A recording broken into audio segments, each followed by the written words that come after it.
মর্যাল telecom ব্যালেন্সে request পাঠানোর জন্য প্রথমে আপনাদের চলে যেতে হবে মেনুতে। এখানে অনেক অপশন আছে, তার মধ্যে কিন্তু ব্যালেন্স অ্যাড রিকোয়েস্ট নামে একটা অপশন, এখানে ক্লিক করবেন। তারপর উপরে দেখতে পাচ্ছেন পেমেন্ট অ্যাকাউন্টটির মধ্যে ক্লিক করলে কিন্তু এখানে অনেক নাম্বার চলে আসবে।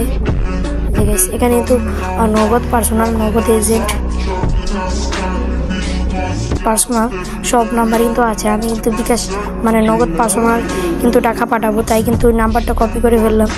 তারপরে কিন্তু আমরা নগদ ওয়েবসাইটের ভিতরে চলে গিয়ে তারপরে সেন্ড মানি করবো টাকাটি। যত টাকা আমি অ্যাড করতে চাই তত টাকা কিন্তু আমার সেট করতে হবে।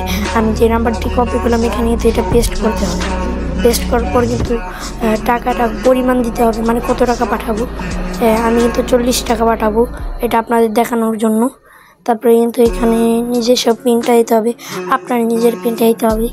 তারপর পরবর্তীতে ক্লিক করার পরে কিন্তু এখানে চাপ দিয়ে ধরে রাখবেন, তাহলে কিন্তু চলে যাবে। এখানে দেখতে পাচ্ছেন একটি অপশন আছে সবার উপরে, ট্রানজ্যাকশন আইডি। এটি কিন্তু আপনাদের কপি করতে হবে।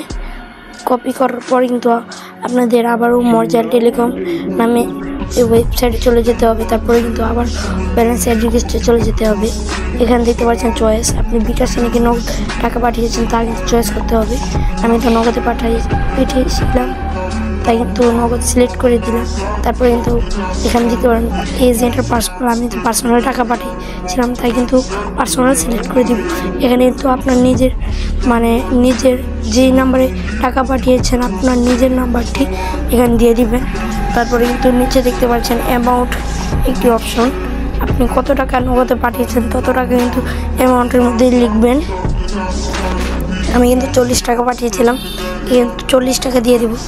আবার কিন্তু এখানে নিচে দেখতে পাচ্ছেন ট্রানজ্যাকশন আইডি, সেটা কিন্তু পেস্ট করে এখানে দেখতে পাচ্ছেন আরেকটা অপশন, সেটা হলো সেন্ড নামের অপশন। এখানে ক্লিক করলে কিন্তু রিকোয়েস্ট চলে যাবে।